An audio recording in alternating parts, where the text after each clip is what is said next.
నమస్తే శ్రీమాత్రే నమః. శ్రీ గురుభ్యో నమః.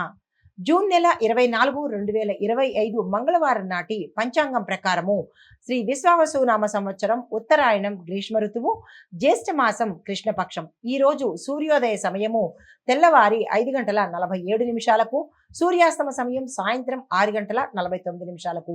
ఈ రోజు తిథి చతుర్దశి రాత్రి 7 గంటల 1 నిమిషం వరకు. తదుపరి అమావాస్య తిథి ప్రవేశము. నక్షత్రం రోహిణి మధ్యాహ్నం 12 గంటల 54 నిమిషముల వరకు. తరువాత మృగశిర నక్షత్ర ప్రవేశము. ఈరోజు వర్జం సాయంత్రం 5 గంటల 59 నిమిషాల నుంచి రాత్రి 7 గంటల 26 నిమిషముల వరకు. దుర్ముహూర్త సమయము రాత్రి 11 గంటల 12 నిమిషాల నుంచి రాత్రి 11 గంటల 56 నిమిషముల వరకు. రాహుకాల సమయం మధ్యాహ్నం 3 గంటల 34 నిమిషాల నుంచి సాయంత్రం 5 గంటల 12 నిమిషముల వరకు. యమగండ కాలం ఉదయం 9 గంటల 3 నిమిషాల నుంచి ఉదయం 10 గంటల 40 నిమిషాల వరకు. బ్రహ్మముహూర్త సమయం తెల్లవారుజామున 4 గంటల 11 నిమిషాల నుంచి తెల్లవారి 4 గంటల 59 నిమిషముల వరకు. అమృత గడియలు ఉదయం 9 గంటల 59 నిమిషాల నుంచి 11 గంటల 59 నిమిషముల వరకు. అభిజిత్ ముహూర్తము ఉదయం 11 గంటల 52 నిమిషాల నుంచి 12 గంటల 44 నిమిషముల వరకు. ఇది నేటి పంచాంగం. నమస్తే. జూన్ నెల 24 2025 నాటి గ్రహస్థితులు మేషాది ద్వాదశ రాశుల వారికి దిన ఫలితాలు ఎలా ఉంటాయి అనే అంశంలో ముందుగా మేషరాశి వారి యొక్క గ్రహస్థితులు చూసినట్టయితే సూర్యుడు 3వ ఇంట్లో ఉండడం వల్ల ధైర్యము, ప్రణాళికలు విజయవంతమవుతాయి. బుధుడు కూడా అక్కడే ఉండడం వల్ల సాహసయుక్తమైన నిర్ణయాలు తీసుకుంటారు. చంద్రుడు 11వ ఇంట ఉండడం వల్ల లాభదాయకమైన అనుభవాలను ఎదుర్కొంటారు. కుజుడు లగ్నంలో ఉండడం వల్ల శక్తివంతమైన దినము, అంటే ఈ రోజు మీరు చాలా శక్తివంతంగా ఉండబోతున్నారు. శని 11వ ఇంట్లో వక్రగతిలో ఉండడం వల్ల ఆశించిన లాభాలు ఏవైనా ఉంటే కనుక అవి లేట్ అయ్యే అవకాశం కనబడుతోంది.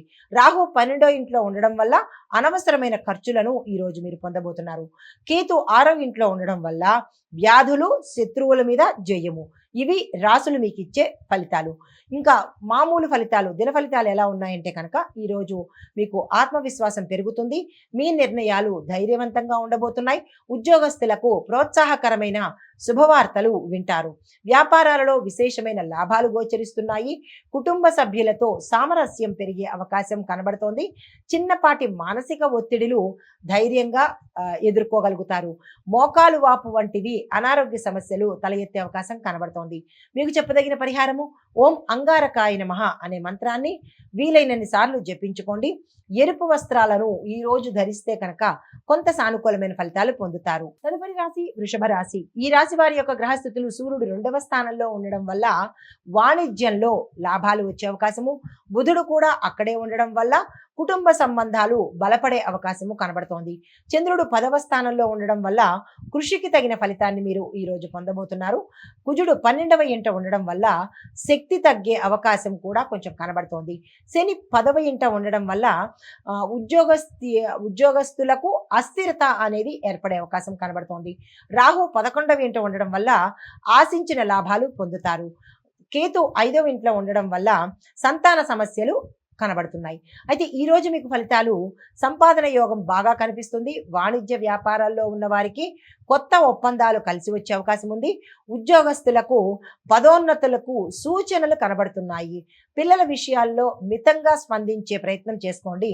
ఆరోగ్యంగా ఉంటే మీ పనులు పటిష్టంగా సాగుతాయి కాబట్టి ఆరోగ్యం పట్ల శ్రద్ధ పెట్టే ప్రయత్నం చేసుకోండి. శరీరము విశ్రాంతి ఇచ్చే ప్రయత్నం చేయండి. కష్టపెడితే కనుక కొంచెం ఇబ్బందులు తలెత్తే అవకాశం కనబడుతోంది.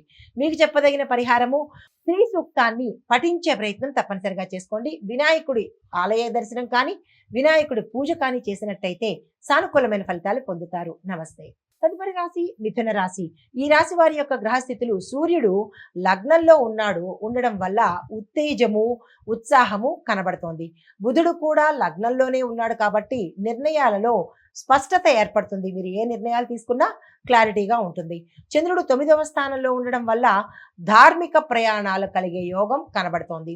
కుజుడు 11వ ఇంట ఉండడం వల్ల ఆదాయంలో వృద్ధి గోచరిస్తోంది. శని భగవానుడు 9వ ఇంట వక్ర సంచారంలో ఉండడం వల్ల గురువులతో భేదాభిప్రాయాలు వచ్చే అవకాశం కనబడుతోంది. జాగ్రత్తలు తీసుకోండి. రాహు 10వ ఇంట ఉండడం వల్ల ఉద్యోగ స్థాయిలో కొన్ని మార్పులు జరిగే అవకాశాలు గోచరిస్తున్నాయి. కేతు 4వ ఇంట్లో ఉండడం వల్ల ఇంట్లో మానసిక ఒత్తిడి కొంచెం పెరిగే అవకాశం కనబడుతోంది. ఇవి మీకు గ్రహాలు ఇచ్చే ఫలితాలు.